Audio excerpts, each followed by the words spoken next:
I'm Pat Tully of the Ketchikan Public Library, and this is Reading Aloud. This evening I'm going to read a selection from John Stuart Mill's autobiography. John Stuart Mill was born in 1806 in Great Britain, the eldest son of Harriet and James Mill. James Mill was an influential Scottish philosopher and economist who, with friends and fellow utilitarian thinkers Jeremy Bentham and Francis Place, developed an extremely rigorous educational program for his young son John Stuart. John Stuart began learning classical Greek at the age of 3 and Latin at the age of 8. As a child, he also studied history, economics, mathematics, physics, and astronomy. His father left him very little unstructured time just to be a child. Not surprisingly, at the age of 20, John Stuart suffered a breakdown, and as a result had to rethink his life's purpose. It is this section of his autobiography that I'll read now. Let's get started. John Stuart Mill, Autobiography, Chapter 5. Crisis in My Mental History, One Stage Onward. For some years after this time, I wrote very little and nothing regularly for publication, and great were the advantages which I derived from the intermission. It was of no common importance to me at this period to be able to digest and mature my thoughts for my own mind only, without any immediate call for giving them out in print. Had I gone on writing, it would have much disturbed the important transformation in my opinions and character, which took place during those years. The origin of this transformation, or at least the process by which I was prepared for it, can only be explained by turning some distance back. From the winter of 1821, when I first read Bentham, and especially from the commencement of the Westminster Review, I had what might truly be called an object in life, to be a reformer of the world. My conception of my own happiness was entirely identified with this object. The personal sympathies I wished for were those of fellow laborers in this enterprise. I endeavored to pick as many flowers as I could by the way, but as a serious and permanent personal satisfaction to rest on, my whole reliance was placed on this, and I was accustomed to felicitate myself on the certainty of a happy life which I enjoyed, through placing my happiness in something durable and distant, in which some progress might be always making, while it could never be exhausted by complete attainment. This did very well for several years, during which time the general improvement going on in the world, and the idea of myself as engaged with others in struggling to promote it, seemed enough to fill up an interesting and animated existence. But the time came when I awakened from this as from a dream. It was the autumn of 1826. I was in a dull state of nerves, such as everybody is occasionally liable to, unsusceptible to enjoyment or pleasurable excitement, one of those moods when what is pleasure at other times becomes insipid or indifferent, the state, I should think, in which converts to Methodism usually are, when first smitten by their first conviction of sin. In this frame of mind, it occurred to me to put the question directly to myself. Suppose that all your objects in life were realized, that all the changes in institutions and opinions which you are looking forward to could be completely effected at this very instant. Would this be a great joy and happiness to you? And an irrepressible self-consciousness distinctly answered, no. At this, my heart sank within me. The whole foundation on which my life was constructed fell down. All my happiness was to have been found in the continual pursuit of this end. The end had ceased to charm, and how could there ever again be any interest in the means? I seemed to have nothing left to live for. At first I hoped that the cloud would pass away of itself, but it did not. A night's sleep, the sovereign remedy for the smaller vexations in life, had no effect on it. I awoke to a renewed consciousness of the woeful fact. I carried it with me into all companies, into all occupations. Hardly anything had power to cause me even a few minutes' oblivion of it. For For some months the clouds seemed to grow thicker and thicker. The lines in Coleridge's Dejection, I was not then acquainted with them, exactly describe my case. A grief without a pang, void, dark and drear, a drowsy, stifled, unimpassioned grief, which finds no natural outlet or relief in word or sigh or tear. In vain I sought relief from my favorite books, those memorials of past nobleness and greatness from which I had always hitherto drawn strength and animation. I read them now without feeling, or with the accustomed feeling minus all its charm, and I became persuaded that my love of mankind and of excellence for its own sake had worn itself out. I sought no comfort by speaking to others of what I had felt. If I had loved anyone sufficiently to make confiding my griefs a necessity, I should not have been in the condition I was. I felt, too, that mine was not an interesting or in any way respectable distress. There was nothing in it to attract sympathy. Advice, if I had known where to seek it, would have been most precious. The words of Macbeth to the physician often occurred to my thoughts, but there was no one on whom I could build the faintest hope of such assistance. My father, to whom it would have been natural to me to have recourse in any practical difficulties, was the last person to whom, in such a case as this, I looked for help. Everything convinced me that he had no knowledge of any such mental state as I was suffering from, and that even if he could be made to understand it, he was not the physician who could heal it.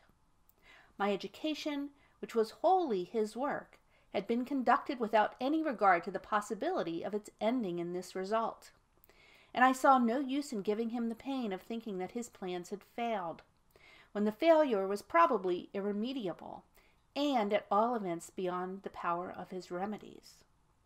Of other friends, I had at that time none to whom I had any hope of making my condition intelligible.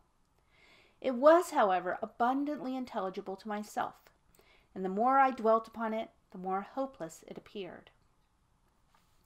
My course of study had led me to believe that all mental and moral feelings and qualities, whether of a good or of a bad kind, were the results of association, that we love one thing and hate another, take pleasure in one sort of action or contemplation, and pain in another sort, through the clinging of pleasurable or painful ideas to those things, from the effect of education or of experience. As a corollary from this, I had always heard it maintained by my father, and was myself convinced that the object of education should be to form the strongest possible associations of the salutary class, associations of pleasure with all things beneficial to the great whole, and of pain with all things hurtful to it. This doctrine appeared inexpugnable, but it now seemed to me, on retrospect, that my teachers had occupied themselves but superficially with the means of forming and keeping up these salutary associations. They seem to have trusted altogether to the old familiar instruments, praise and blame, reward and punishment.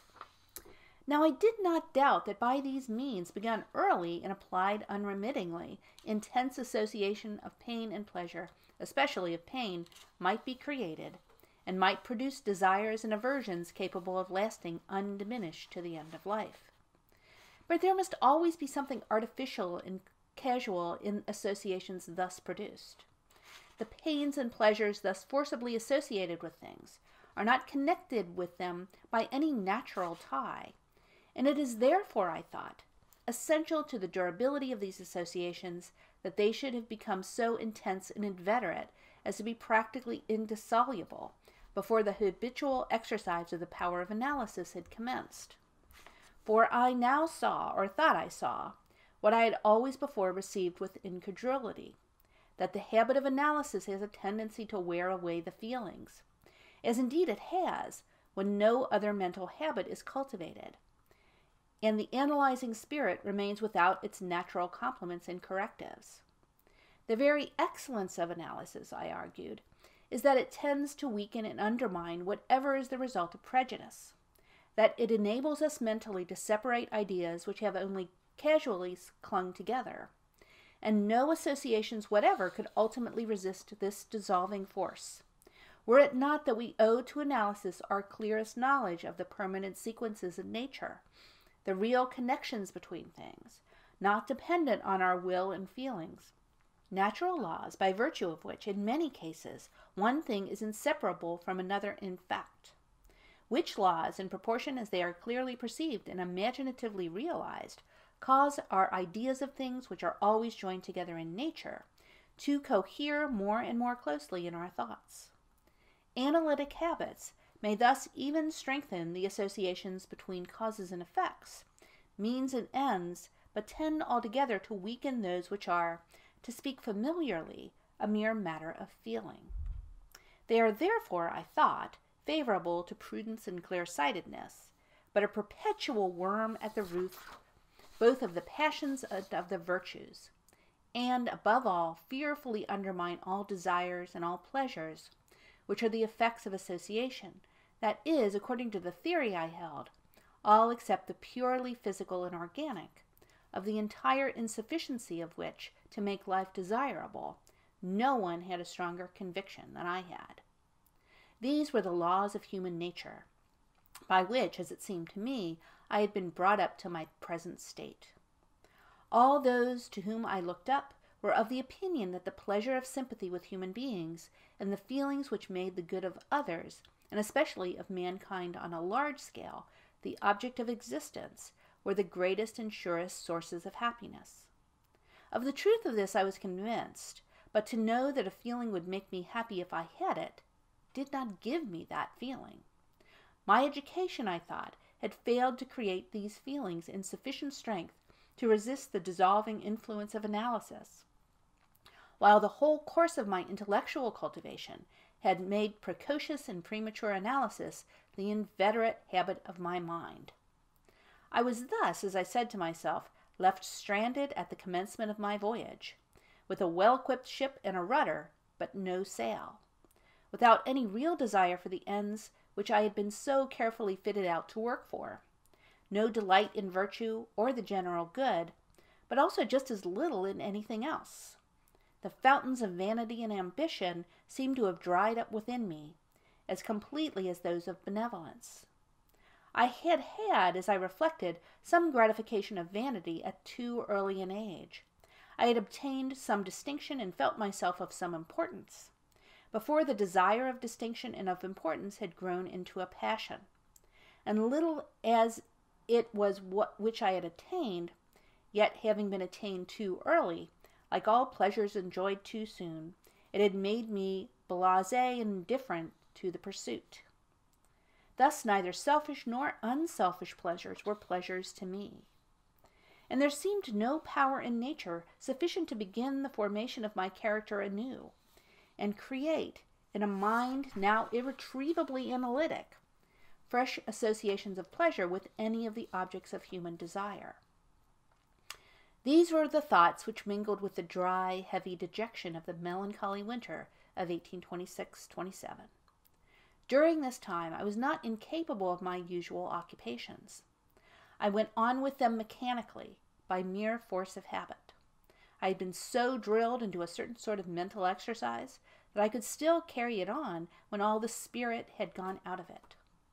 I even composed and spoke several speeches at the debating society. How, or with what degree of success, I know not. Of 4 years' continual speaking in that society, this is the only year of which I remember next to nothing. 2 lines of Coleridge, in whom alone all of the writers I have found a true description of what I felt, were often in my thoughts, not at this time, for I had never read them, but in a later period of the same mental malady. Work without hope draws nectar in a sieve, and hope without an object cannot live. In all probability my case was by no means so peculiar as I fancied it, and I doubt not that many others have passed through a similar state. But the idiosyncrasies of my education had given to the general phenomenon a special character, which made it seem the natural effect of causes that it was hardly possible for time to remove. I frequently asked myself if I could, or if I was bound to go on living, when life must be passed in this manner. I generally answered to myself that I did not think I could possibly bear it beyond a year. When, however, not more than half of that duration of time had elapsed, a small ray of life broke in upon my gloom. I was reading, accidentally, Marmontel's memoir, and came to the passage which relates to his father's death, the distressed position of the family, and the sudden inspiration by which he, then a mere boy, felt and made them feel he would be everything to them. He would supply the place of all that they had lost. A vivid conception of the scene and its feelings came over me, and I was moved to tears. From this moment my burden grew lighter. The oppression of the thought that all feeling was dead within me was gone. I was no longer hopeless. I was not a stock or a stone. I had still, it seemed, some of the material out of which all worth of character and all capacity for happiness are made. Relieved from my ever-present sense of irredeemable wretchedness, I gradually found that the ordinary incidents of life could again give me some pleasure, that I could again find enjoyment, not intense, but sufficient for cheerfulness, in sunshine and sky, in books, in conversation, in public affairs, and that there was, once more, excitement, though of a moderate kind, in exerting myself for my opinions and for the public good. Thus the cloud gradually drew off, and I again enjoyed life, and though I had several relapses, some of which lasted many months, I never again was as miserable as I had been. The experiences of this period had two very marked effects on my opinions and character.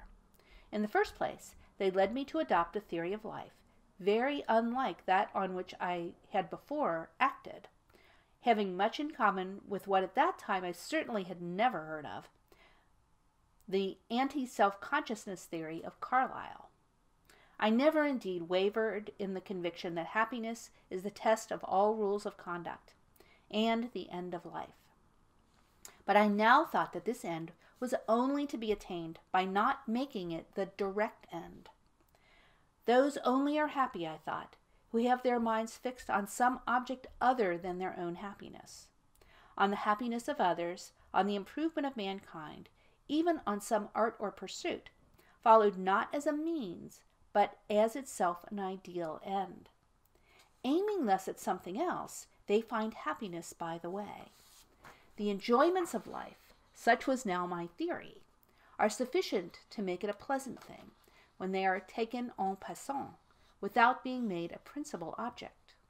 Once make them so, and they are immediately felt to be insufficient. They will not bear a scrutinizing examination. Ask yourself whether you are happy, and you cease to be so. The only chance is to treat, not happiness, but some end external to it, as the purpose of life. Let your self-consciousness, your scrutiny, your self-interrogation exhaust themselves on that, and if otherwise fortunately circumstanced, you will inhale happiness with the air you breathe, without dwelling on it or thinking about it, without either forestalling it in imagination or putting it to flight by fatal questioning. This theory now became the basis of my philosophy of life, and I still hold to it as the best theory for all those who have but a moderate degree of sensibility and of capacity for enjoyment. That is, for the great majority of mankind. The other important change which my opinions at this time underwent was that I, for the first time, gave its proper place among the prime necessities of human well-being to the internal culture of the individual. I ceased to attach almost exclusive importance to the ordering of outward circumstances and the training of the human being for speculation and for action. I had now learnt by experience that the passing susceptibilities needed to be cultivated as well as the active capacities, and required to be nourished and enriched as well as guided. I did not for an instant lose sight of or undervalue that part of the truth which I had seen before. I never turned recreant to intellectual culture, or ceased to consider the power and practice of analysis as an essential condition both of individual and of social improvement. But I thought that it had consequences which required to be corrected by joining other kinds of cultivation with it. The maintenance of a due balance among the faculties now seemed to be of primary importance. The cultivation of the feelings became one of the cardinal points in my ethical and philosophical creed, and my thoughts and inclinations turned in an increasing degree toward whatever seemed capable of being instrumental to that object. I now began to find meanings in the things which I had read or heard about the importance of poetry and art as instruments of human culture. But it was some time longer before I began to know this by personal experience. The only one of the imaginative arts in which I had from childhood taken great pleasure was music, the best effect of which, and in this it surpasses perhaps every other art, consists in exciting enthusiasm, and winding up to a high pitch those feelings of an elevated kind which are already in the character, but to which this excitement gives a glow and a fervor, which, though transitory at its utmost height, is precious for sustaining them at other times.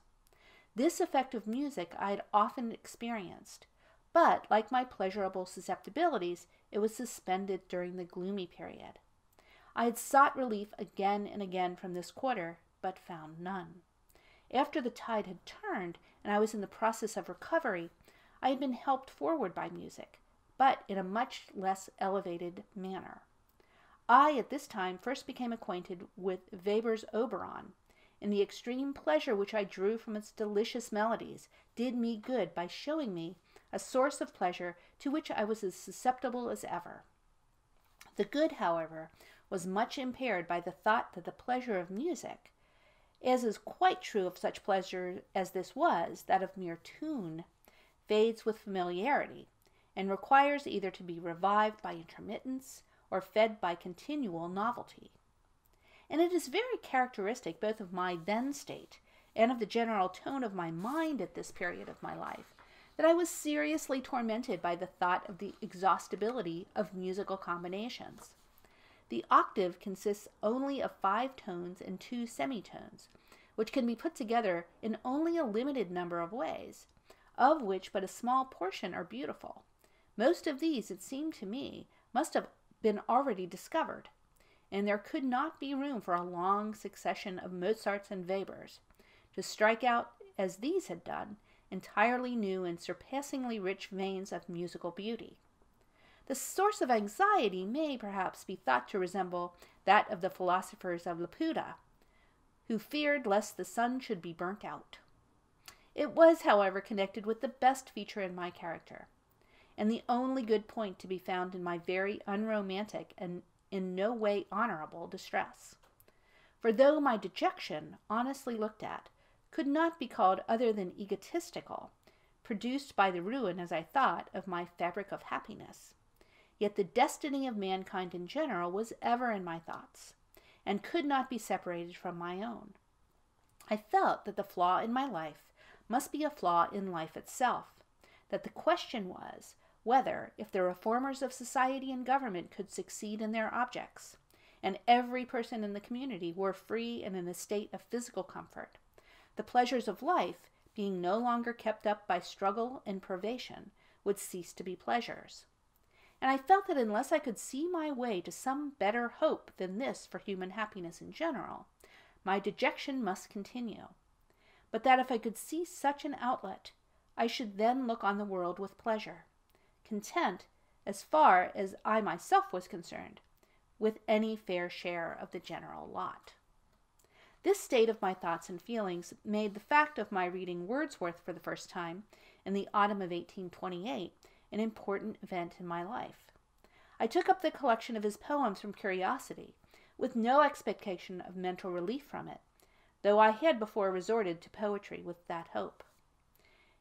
In the worst period of my depression, I had read through the whole of Byron, then new to me, to try whether a poet, whose peculiar department was supposed to be that of the intenser feelings, could rouse any feeling in me. As might be expected, I got no good from this reading, but the reverse. The poet's state of mind was too like my own. His was the lament of a man who had worn out all pleasures, and who seemed to think that life, to all who possessed the good things of it, must necessarily be the vapid, uninteresting thing which I had found it.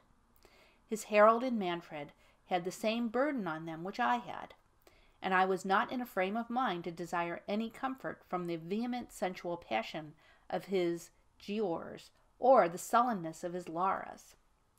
But while Byron was exactly what did not suit my condition, Wordsworth was exactly what did. I had looked into the Excursion 2 or 3 years before, and found little in it, and I should probably have found as little had I read it at this time. But the miscellaneous poems in the 2-volume edition of 1815, to which little of value was added in the latter part of the author's life, proved to be the precise thing for my mental wants at that particular juncture. In the first place, these poems address themselves powerfully to one of the strongest of my pleasurable susceptibilities, the love of rural objects and natural scenery, to which I had been indebted not only for much of the pleasure of my life, but quite recently for relief of one of my longest relapses into depression. In this power of rural beauty over me, there was a foundation laid for taking pleasure in Wordsworth's poetry, the more so as his scenery lies mostly among mountains which, owing to my early Pyrenean excursion, were my ideal of natural beauty. But Wordsworth would never have had any great effect on me if he had merely placed before me beautiful pictures of natural scenery. Scott does this still better than Wordsworth, and a very second-rate landscape does it more effectually than the poet.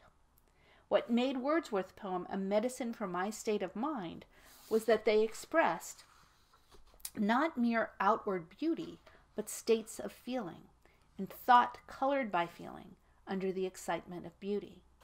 They seemed to be the very culture of the feelings which I was in quest of. In them I seemed to draw from a source of inward joy, of sympathetic and imaginative pleasure, which could be shared in by all human beings, which had no connection with struggle or imperfection, but which would be made richer by every improvement in the physical or social condition of mankind. From them I seemed to learn what would be the perennial source of happiness, when all the greater evils of life shall have been removed. And I felt myself at once better and happier as I came under their influence. There have certainly been, even in our own age, greater poets than Wordsworth, but poetry of deeper and loftier feeling could not have done for me at that time what his did. I needed to be made to feel that there was real permanent happiness in tranquil contemplation. Wordsworth taught me this, not only without turning away from, but with a greatly increased interest in, the common feelings and common destiny of human beings. And the delight which these poems gave me proved that with culture of this sort, there was nothing to dread from the most confirmed habit of analysis.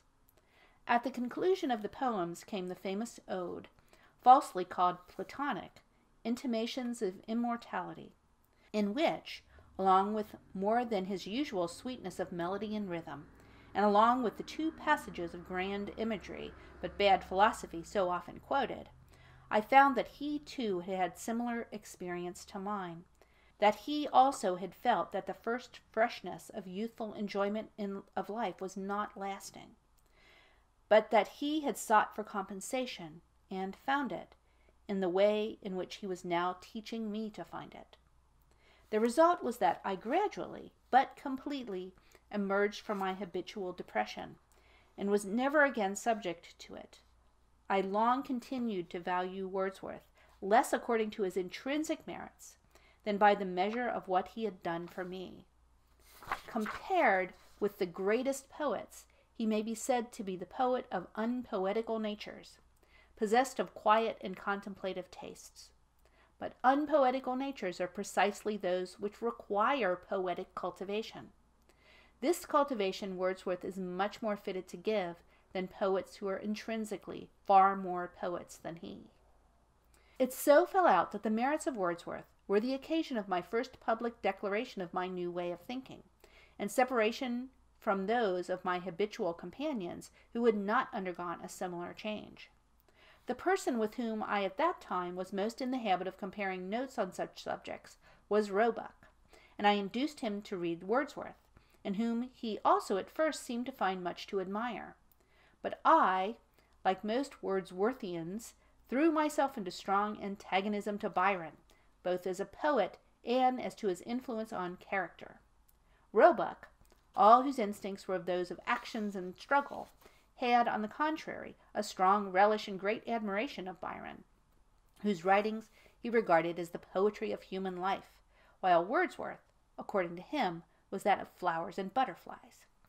We agreed to have the fight out at our debating society, where we accordingly discussed for 2 evenings the comparative merits of Byron and Wordsworth, propounding and illustrating by long recitations our respective theories of poetry.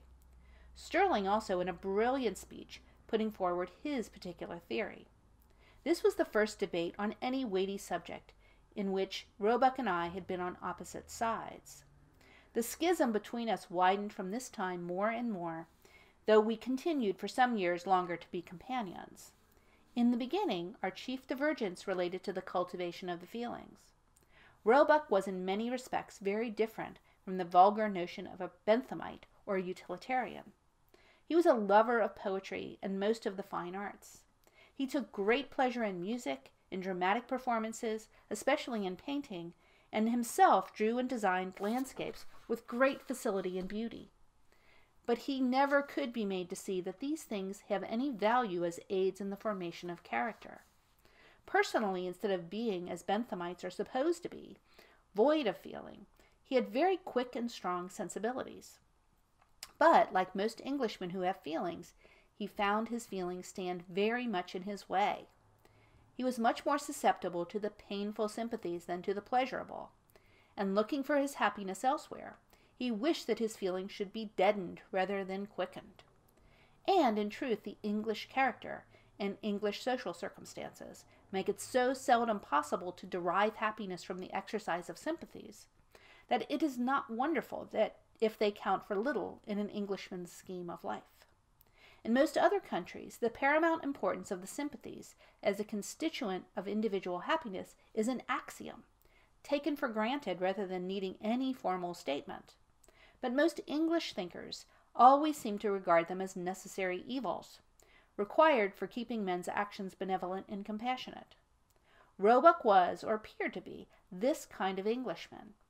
He saw little good in any cultivation of the feelings, and none at all in cultivating them through the imagination, which he thought was only cultivating illusions. It was in vain that I urged on him that the imaginative emotion which an idea, when vividly conceived, excites in us, is not an illusion but a fact, as real as any of the other qualities of objects, and far from implying that anything erroneous and delusive in our mental apprehension of the object is quite consistent with the most accurate knowledge and most perfect practical recognition of all its physical and intellectual laws and relations. The intensest feelings of the beauty of a cloud lightened by the setting sun is no hindrance to my knowing that the cloud is a vapor of water, subject to all the laws of vapors in a state of suspension, and I am just as likely to allow for and to act on these physical laws whenever there is occasion to do so, as if I had been incapable of perceiving any distinction between beauty and ugliness. While my intimacy with Roebuck diminished, I fell more and more into friendly intercourse with our Coleridgean adversaries in the society, Frederick Morris and John Sterling, both subsequently so well known, the former by his writings, the latter through the biographies by Hare and Carlyle. Of these two friends, Morris was the thinker, Sterling the orator, an impassioned expositor of thoughts which, at this period, were almost entirely formed for him by Morris. With Morris I had for some time been acquainted through Eighton Tooke, who had known him at Cambridge, and through my discussions with him were almost always disputes. I had carried away from them much that helped to build my new fabric of thought, in the same way as I was deriving much from Coleridge and from the writings of Goethe and other German authors which I read during these years. I have so deep a respect for Morris's character and purposes, as well as for his great mental gifts, that it is with some unwillingness I say anything that may seem to place him on a less high eminence than I would gladly be able to accord him. But I have always thought that there was more intellectual power wasted in Morris than in any of my contemporaries. Few of them certainly have had so much to waste.